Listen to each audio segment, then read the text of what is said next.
తప్పుడు వయసు చేసుకొని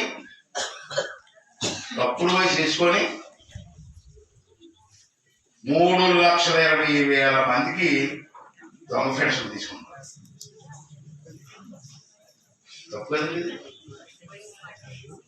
3,20,000 మంది రాష్ట్రంలో దొంగ పెన్షన్ తీసుకున్నారు. ఇదివరకే రిపోర్ట్ ఇది. దీనికి ఎంత ఖర్చు అవుతుంది కాబట్టి తెలుసా? పెద్ద గొప్పలు చెప్తారు అందరికీ. మీ నాయకుడికి కాబట్టి తెలుసా? 3,20,000 ఇంటూ 4,000 వేయండి, నెలకి ఎంత అవుతుంది?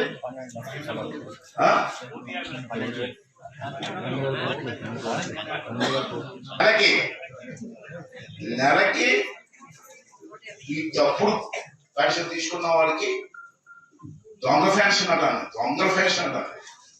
దొంగతనం తీసుకున్న దొంగ అది ఏమంటావే,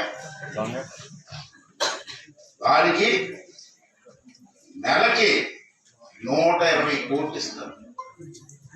అందరికి కాదు, ఈ దొంగలకి నెలకి. మరి సంవత్సరానికి ఎంత అయింది?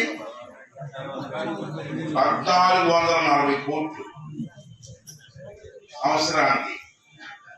5 సంవత్సరాలకి ఎంత అయింది? 5 సంవత్సరాలు ప్రభుత్వం ఇవ్వాలి కదా.